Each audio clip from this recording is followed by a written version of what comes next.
ব্যাকগ্রাউন্ডের দিকে যাইতে চাই না, মাঝে মাঝে মনে চায় খুলে দিই সবার সামনে, কিন্তু আবার ভয় করে খুলি না। আমরাও এরকম জায়গার থেকে আইসা পড়ি না যে আকাশ থেকে নামছি, আমরা এই সমাজ থেকে বড় হয়েছি। আমার পিছিয়েও ব্যাকগ্রাউন্ড আছে, আল্লাহর মেহেরবানি এই লাইনে নিয়ে আসছে। যৌবন তো এক সময় বুজুর্গ ভিতরও ছিল যারা মাদ্রাসায় পড়ছে না, ছিল না। হ্যাঁ, কেন হারায় যেতেছ? দিন দিছিলেন এই জন্য, চিরদিনের জন্য পাওয়ার জন্য। দুনিয়ায় যতদিন থাকবে সুখে থাকার জন্য, মাথা উঁচা করে থাকার জন্য। দিন দিছিলেন শান্তিতে থাকার জন্য। আজকে কে হ্যাপি? আমি হ্যাপি না। কে কে লেখা আছে হ্যাপি? আবার ওটাকে কাচি কাটে ছুরি দিয়া কাইটা বুঝাইতে চাইতেছে, তুই হ্যাপি থাকবি তো থাকবি কেন? আমি তো হ্যাপি না, বিজয় তোলে কাইটা টুকরা টুকরা করে দিতেছে। আমি তো হ্যাপি না, তুই হ্যাপি, তোকে আমি হ্যাপি দেখতে চাই না, বিদায় কাইটা টুকরা টুকরা করে দিতেছে। কেক কাটে হ্যাপি লেখা, মনে হয় বুঝাইতে পারিবে। হ্যাঁ, আল্লাহ দিন দিছিলেন সুখে থাকার জন্য। আজকে মুসলমান সুখে নাই জন্য, তাইলে মুসলমান সুখে থাকত। ছিল একদিন সুখে, বস্তু ছিল না কিন্তু সুখ ছিল। আমি দেখাইতেছি আপনাদের, এক ঘরে এক কাপড়। স্ত্রী স্বামীকে বলতেছে গালে চিমটি কেটা, আমি কিন্তু জান্নাতি। বলছে কি করে তুই জান্নাতি? সবরের জীবন চলতেছে, ঠোঁটে তো দূরের কথা, মনের ভিতরও চাহিদা নাই, অভিযোগ নাই। তোমার কাছে কোনো চাহিদা নাই, তোমার বিরুদ্ধে কোনো অভিযোগ নাই। এক কাপড়ে চলতেছিস, আমি সবর করতেছি, আমি জান্নাতি, ফুর্তি জান্নাতে হবে। স্বামী ভাবছে তুই জান্নাতে যাবি, সত্যই তো বলছে সবরের বদলা জান্নাত। ওলামা বলো সবরের বদলা কি? আমি জান্নাতি। স্বামীর চেহারাটা মলিন হয়েছে তো, গালে চিমটি কেটে বলতেছে তুমিও জান্নাতি। বলছে কেন, আমার মতো স্ত্রী পেয়ে কি শুকরিয়া আদায় করো না? বলছে পাগলি, একবার ডেলি 100 বার, শুকুরের বদলা জান্নাত, ফুর্তি জান্নাতে হবে। শুধু শুধু আল্লাহ বলে না আনিস করলি, একটু হইলেও আমার শুকরিয়া আদায় করিস। মা কুতিলা ইন্নাল ইনসানা লিরাব্বিহি লাকানুত। মানুষ তুই এরকম অকৃতজ্ঞ হয়ে যাস না। আজকে সৃষ্টির ভিতরে মানুষ সবচেয়ে বড় অকৃতজ্ঞ। কোন সৃষ্টি আল্লাহর অকৃতজ্ঞ না। যুবক পায়ে হাত দিয়া বোঝাই, তোমরা বড় অকৃতজ্ঞ আল্লাহর। তুমি জানো না তোমার যৌবনের দাম কত। তুমি তো চাইতেছো এটা মাটিতে মিটাইয়া দিতে, মিশাইয়া দিতে। তুমি তো চাইতেছো 14 তারিখে বিলীন করে দিতে, ঠিক না? যৌবনের দাম তুমি জানো না, যৌবনের দাম কত। এক যুবকের যৌবন সমগ্র জগতের সম্পদ, তারপর যৌবনের দাম বেশি। তুমি আকর্ষণের পাত্র কি চেহারা দেখা? কি পুরুষ কি মহিলার কাছে আকর্ষণের পাত্র খালি বাত কাপড় বা সস্তান দিয়া? পুরুষত্ব দিয়ে আকর্ষণের পাত্র। যুবক তুমিও আকর্ষণের পাত্র যৌবন দিয়া। যদি দুনিয়া দিয়ে আকর্ষণের পাত্র হইতো, তাহলে জাস্টিস টুডুর বউর কোনোদিন ডিভোর্স হইতো না। চিনো জাস্টিস টুডু? কে? মনে হয় চেয়ারম্যান সাহেব চিনে না। এত বছর পরে এসে ডিভোর্স হতো না। যদি দুনিয়া দিয়েই চলতো, তাহলে বিল গেটসের আইসা এই বুড়া বয়সে ডিভোর্স হইতো না। আর কোনটা দেখানো হচ্ছে বড় বড়, বাকিগুলো তো দেখানো যাবে না। আমাদের কাছে এরকম নোট হাজার না লাখ আছে আমার কাছে, আমি বাংলাদেশও দেখাইতে পারি। সত্য এটা। তুমি আকর্ষণের পাত্র যৌবন দিয়া, পুরুষ আকর্ষণের পাত্র পুরুষত্ব দিয়া। বুড়ারা তো কইলে হাইসা দিব, এখন ফেলবো, রাগ হইবেন না তো। যার কাছে সব হারায় দিয়ে বুড়া হইলো, এখন সেও দেখতে পারে না। এর কাছে গেলেও কয় বুড়া, ঠিক না? এর কাছেও আকর্ষণ নাই এখন, শেষ, ঠিক না? সব হারায় ফেলছে এর কাছেই, তারপরও ওনার এখনো আকর্ষণের পাত্র নাই। সব হারাইলাম, তারপরও আকর্ষণের পাত্র না। তো আমি যেটা বুঝাইতেছিলাম, আমার কথায় সুর হবে না, আমি যেটা বুঝাইতেছিলাম যে দিন আল্লাহ আমাদেরকে কেন দিলেন? কোন সৃষ্টিকে দিলেন না, ফেরেশতাকে দিলেন না, সাথে সাথে কোন সৃষ্টিকে আল্লাহ বিনিময়ও দেন না। খাইটা তো যাইতেছে, মা মিন শাইইন ইল্লা ইউসাব্বিহু বিহামদি রাব্বি, সমগ্র সৃষ্টি 24 ঘন্টায় গুণগানে রত। দেখি একটু ধারণা করতে পারেন কিনা আপনারা? ফেরেশতা মিন আউয়ালি খালকি ইলা ইয়াউমিল কিয়ামাতি ওয়া হুয়া সাজিদ, এক ফেরেশতা জন্মলগ্ন থেকে কিয়ামতের সকাল পর্যন্ত সিজদায় পড়ে আছে। লা ইয়াগফাল ওয়ালা ইয়ালতাফিত, না বিমুখ হয় না এদিক ওদিক তাকায়। তরফাত আইন, চোখের পলক ঝপতে যতটুক সময় লাগে এতটুক সময়ের জন্য না। কিন্তু কিয়ামতের দিন ওর কোনো বিনিময় মিলবে না। আল্লাহ তো আমাদেরকে বিনিময় দিছেন। আপনি সঠিক চিন্তা করতে দেরি, 60-70 বছরের ইবাদত আমলনামায় লিখতে দেরি হয় না। লা তাফাক্কুরু সাআ খায়রুম মিন ইবাদাতি 60 সানা আও 70 সানা। তো ফাজাইলে আমলে হাদিস আছে, কোরআনে আছে, ইন্না ফি খালকিস সামাওয়াতি ওয়াল আরদ ওয়াখতিলাফিল লাইলি ওয়ান নাহার লাআয়াতিন লিউলিল আলবাব আল্লাযীনা ইয়াযকুরুনাল্লাহা কিয়ামান ওয়া qu'udan ওয়া আলা জুনুবিহিম ওয়া ইয়াতাফাক্কারুনা ফি খালকিস সামাওয়াতি ওয়াল আরদ রব্বানা মা খালাকতা হাযা বাতিলা সুবহানাকা ফাকিনা আযাবান নার। যুবক, তুমি বিজ্ঞানী দেখা চক্ষু কপালে উঠাও, ঠিক না? আল্লাহ তোমাকে বিজ্ঞানী হিসাবে বানাইছেন, তোমার ভিতরে চিন্তা ক্ষমতা দিছিলেন। আল্লাহ কোরআনে বলছিল উলাইকা উলুল আলবাব, তুমিও এটা উলাইকা উলুল আলবাব অর্থ বিজ্ঞানী। আল্লাহ আমাদের সবাইকে বিজ্ঞানী বানাইছেন, এই জন্য চিন্তার মতো ক্ষমতা দিছেন। এতে আমাদের চিন্তা করা উচিত, দিন আমাদের জন্য কেন, কি কারণে দিন? কোন সৃষ্টির জন্য নাই, আমার জন্য কেন? আমি মুসলমানের ঘরে জন্ম নিলাম, আমার জন্যই শুধু দিন, আর কারোর জন্য তো দিন নাই। যদি থাকতো তাহলে উলামা কেন পড়তো? আশা আল খিনজিরু লাহুম কাশাআতি লানা, বুখারীর riwayat আছে। দিন তো আর কারোর জন্য নাই। 700-800 কোটি মানুষের ভিতরে 200 কোটি মুসলমান, শুধু দিন আমার জন্য কেন? দিন আল্লাহ আমাদেরকে দিছে, কাউকে দেন না। এটার কারণ দুইটা, দুই কারণে দিন দিছেন। দিন দিছিলেন এই জন্য যে যুবক যৌবন নিয়ে যতদিন দুনিয়ায় থাকবে সেজন্য একটু সুখে থাকে, সুখে থাকার জন্য দিন দিছিলেন, হায়াতান তাইয়্যিবার জন্য দিন দিছিলেন, সেজন্য একটু নিরাপদ থাকে। উলাইকা লাহুমুল আমান, এই জন্য দিন দিছিলেন। দিন দিছিলেন আনতুমুল আলাউনা, সেজন্য সবার উপরে মাথা উঁচা করে থাকে। দিন দিছিলেন লাহুম রিজকুন কারীম, সেজন্য ক্লান্তিহীন লালিত পালিত হয়। ক্লান্তিহীন বোঝেন? মুসলমান ক্লান্তিহীন লালিত পালিত। মুসলমানের লালনে পালনে ক্লান্তি লাগবে না, ক্লান্তিহীন, মাথার গাম পায়ে মুসলিম ঝরাবে না। আল্লাহ আরেক জায়গায় সুস্পষ্ট করছেন, লারাযাকাকুম কামা ইয়ারযুকুত তাইর, আমি তোমাদেরকে পাখির মতো পালব।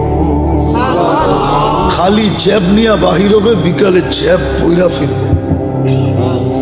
যেরকম পাখি খালি পেট বাহির হয়, বিকালে পেট বইরা ফিরে, তোমরা এরকম কাটটি বইরা ফিরবে। তোমাদেরকে ক্লান্তিহীন আমি পালব। দিন দিছিলেন ইজ্জতের মালা নিয়া গলায় লালিত পালিত হওয়ার জন্য। ইন্নাল ইজ্জাতা লিল্লাহি ওয়া লিরাসূলিহি ওয়া লিল মুমিনিন। দিন এই জন্য দিছিলেন যে দুনিয়ায় সবচেয়ে মাথা উঁচা করে থাকতে পারে, সবচেয়ে নিরাপদ থাকতে পারে। শুধু আমরা নিরাপদ থাকবো না, আমাদের কাছে যে আসবে সে নিরাপদ। আমি ইঙ্গিত দিতে চাই না, ইতিহাসের পাতা খুলতে হবে যুবক তোমাদেরকে, তাহলে বুঝবে। একটা সময় ছিল মুসলমানের কাছে এসে মানুষ অফার করত, মাসে কত নিবা বলো, তারপরও তোমাদের পাশে রাখো। আমরা তোমাদের পাশে থাকতে চাই, তোমাদের পাশে থাকলে আমরা নিরাপদ থাকবো। যেমন কাউকে যদি বয়া বাতাস করতে থাকে কেউ, এর পাশে যে বসলে ওই বাতাস আপনার গায়েও লাগবে, লাগবে না? হ্যাঁ, কিন্তু বাতাসটা টার্গেট একজন, ঠিক না? ঠিক না? কিন্তু 10 জনের নেই, বাট ওরা সুখী না। এটার নাম সুখ? এক টেবিলে বসে 2 জনে খাইছে হোটেলে, স্ত্রী স্ত্রীর কাঠ পাঞ্চ করতেছে, স্বামী স্বামীর কাঠ পাঞ্চ করতেছে, যার যার বিল শেষে দিতেছে। এটার নাম কি সুখ? কি কয় চেয়ারম্যান সাহেব? এর নাম সুখ? আপনি বলেন এটার নাম সুখ? না না, মানুষ হিসাবে বলেন এটার নাম সুখ? স্ত্রী আমার বিল দিব ওই, এটার নাম সুখ? হায় হায়, কোথায় যাব? এটার নাম সুখ? আমাদের যুবকরা তো এখন পর্যন্ত কিছুই হয় না, খালি একটা বুল ওই দেখছে, ওরে দেখা হাসছে, এখনই জানটা পুরা কুইলা প্লেটে উঠে দিয়া দিতে চায়। হাসি তো মনে হয় ওরে দেখা দেয় না, ও বুঝা পেয়েছে। এখানে কত যুবক আছে 14 তারিখ পর্যন্ত আশা করতেছে যদি এইবার লেখা পাঠায় আই ডট ডট ইউ। কতজন এখনো আশায় আছে? ও যখন বউকে বোর বিল দেয় না, ও কি মেহমান খাওয়াবে নাকি? আমাদের ভিতরে যে আতিথেয়তা আছে, ওয়ার্ল্ড ফেমাস, বাংলাদেশের মতো আতিথেয়তা দুনিয়ার কোথাও নেই। আমাকে বুঝাইতে হবে না, 99টা দেশ তো দেখছি, অহংকার মনে করেন যাই মনে করেন, আমি চিনি, আমাকে চিনাইতে হবে না। দুনিয়ার কোনো মহাদেশ তো বাক নাই যে দেখি না আমি। আমাদের মতো আতিথেয়তা দুনিয়ার কোথাও নেই, বাংলাদেশের মতো আতিথেয়তা সারা দুনিয়া বলে। আমরা তো দুনিয়া ঘুরি। টঙ্গীতে যে মেহমান আসে যখন যায় বিদেশে, দেশে যায়, আমরা গেলে বলে তোমাদের মতো মেহমানদারি করতে পারবো না, তোমরা ফেমাস। প্লেনতে নামার থেকে নিয়ে আবার প্লেনে উঠা পর্যন্ত আতিথেয়তা।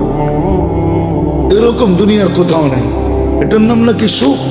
চেয়ারম্যান সাহেব পায় সুখ বলে, ওই জামু আমি। 2005-এ বিক্রমপুর দেখে বলতেছি, 2005-এ ফার্স্ট টাইম আমি জাপান গেছি, এরপরও গেছি, জানি না চেয়ারম্যান সাহেব জাপান গেছে কিনা।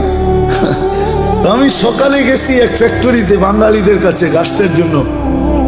আমি যখন উপরে চড়ছি তো ছেলেরা আমাকে বলতেছে হুজুর নিচে কাউকে দেখাচ্ছেন? আমি বললাম দেখছি এক মহিলা ওয়াটার গান দিয়ে পরিষ্কার করতেছে। আপনাকে আশ্চর্য কথা শোনাবো, ওই মহিলাকে জানেন? আমি বললাম কে? ওইটা আমাদের মালিকের বউ। আমি বললাম ওই সকালবেলা শীতের ভিতরে ওয়াটার গান দিয়ে পরিষ্কার করে, ওইখানে চাকরি করে, ওর এটা চাকরি সকালবেলা। আমার মাথায় আকাশ ভাঙ্গা পড়ছে, এত বড় ফ্যাক্টরির মালিকের বউ তার কাছে চাকরি করে। আল্লাহ তো আমাদেরকে যা দিছে, তারপরও তো দুনিয়ার সবচেয়ে বড় রাজার রানীর চেয়েও রানীর মতো রাখতে চাই, ঠিক না? হুজুররা অল্প বেতন পায়, কিন্তু যায়া দেখেন বউ করে রানীর চেয়েও রানী করে রাখে। হুজুররা যতটুকুই বেতন পায় মাদ্রাসা মসজিদে। আমার মাথায় আকাশ ভাঙ্গা বলছে। তো আমি বললাম ও চাকরি করে, এত বড় ফ্যাক্টরির মালিক। তো বলছে হুজুর ও যে মদ খাবে পয়সা কে দিবে, ও যে জুয়া খেলবে পয়সা কে দিবে, ও যে হোটেলে খাবে পয়সা কে দিবে, ও যে আরো কিছু করবে এটা পয়সা কে দিবে? এটার নাম সুখ? 18 বছর হইতে দেরি, ছেলে পেলে উড়া যেতে দেরি হয় না। বৎসরে 2টা কেক কাটে, একটা ফাদার ডে একটা মাদার ডে। এটার নাম সুখ? হায় হায়, দিন দিছিলেন সুখে থাকার, সুখে থাকার জন্য। প্রবাসে থাকে আপনাদের সন্তানরা, এই এলাকায় বহুত ছেলে প্রবাসে থাকে, আমি জানি। মাসটা যাইতে দেরি, সপ্তাহে কতবার ও বাবার কাছে ফোন করে জিগায়, বাবা তোমার কেমন আছো, আমি তোমারে দেখতে পারি না। ওরা তো 18 বছর হইতেই উড়ে যায়। 18 বছর যেদিন পুরা হয় ওই দিন প্রথম কাজ হইল পুলিশ স্টেশনে যায় ওকে ইনফরমেশন করা যে আমার 18 বছর ওকে। আমি সাদিয়া, বুঝা যাবে। এটার নাম সুখ। সুখ তো দিছিল এটার জন্য, দিন দিছিল এটার জন্য যে শাফি রহমতুল্লাহ আলাইহির মতো ব্যক্তি সারাদিন পরিশ্রম করে আসতেন, রাত্রে যখন বাড়িতে ফিরতেন মার পায়ে তেল মালিশ করে পাও টিপা টিপা ঘুম পাড়াইতেন, মাঝে মাঝে তালু উঠাইয়া চুমা দিতেন। মা জিজ্ঞাসা করতো কি করি সেটা? তোমার পায়ের তালুতে চুমা দিই না, আমি তো আমার জান্নাতে চুমা দিয়া স্বাদ নিতেছি। দিন দিছিলেন এটার জন্য। মুসা আলাইহিস সালাম জিজ্ঞাসা করছে আমার জান্নাতের বন্ধুকে, বলছে কসাই। তো বলতেছে আল্লাহ আমি যেমন জিজ্ঞাই জবাব এরকমই দেন। আমি জিজ্ঞেসি জান্নাতের বন্ধু, আপনি ফট করে কয়ে দিলেন কসাই। কোথায় কসাই, কোথায় আমি? আল্লাহ বলে সিদ্ধান্ত এটা। বলছে ঠিক আছে অ্যাড্রেস দেন, যায় দেখি কি আমল করে। যায় দেখে হ্যাঁ কসাই। বলছে তোর এখানে মেহমান হওয়া যাবে? কয় বিলকুল যাবে, কিন্তু শর্ত আছে, আমি দোকান বন্ধ করে বাড়িতে আগে যাব না, আগে এক জায়গায় যাব তারপরে আমার বাড়িতে যাব। মুসা আলাইহিস সালাম বলে চল ভাই, যেমন বলবি তেমনই।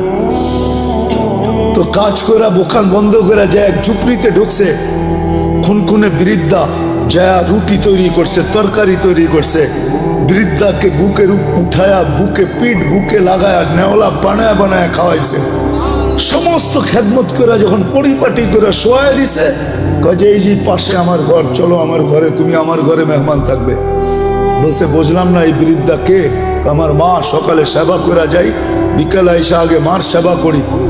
বুঝলাম তো সেবা, কিন্তু মাকে যখন সেবা শেষ করার পরে শোয়া দিলাম, মা জানি হাত উঠে কি বললো, কারে দূর পাগল মা। যখনই সেবা শেষ করি তখনই হাত উঠে বলে আল্লাহ আমার সন্তানকে মুসার জান্নাতের সঙ্গী বানায় দিও। মুসা আলাইহিস সালাম কে জানার আর মেহমান হওয়ার দরকার নাই, বুঝা ফেলছি। মা পাগল না, তুই পাগল। মা তোকে মুসার জান্নাতের সঙ্গী বানায় দিছে, আমি মুসা। দিনের জন্য দিছি না, রব্বে কাবার কসম, সুখে থাকার জন্য দিন দিছিলেন। দিন এই জন্য দিছিলেন যে যুবক চির যৌবন পাক, চিরদিনের যৌবন, চিরদিনের জান্নাতের নেয়ামত পাক, চিরদিনের জন্য 14 তারিখ পাক। সবকিছু যা চায় আজকে সব জান্নাতে রাখা আছে। আরে তোমাকে ডিজে আর ফিজে আর ডিস্কো আর সিস্কো, আমরা পাগল হয়ে যাই না। আমারও তো এক সময় তোমাদের মতো বয়স ছিল না, ছিল না? হ্যাঁ কি বলো? ব্যাকগ্রাউন্ডের দিকে যাইতে চাই না, মাঝে মাঝে মনে চায় খুলে দিই সবার সামনে, কিন্তু আবার ভয় করে খুলি না। আমরাও এরকম জায়গার থেকে আইসা পড়ি না যে আকাশ থেকে নামছি, আমরা এই সমাজ থেকে বড় হয়েছি।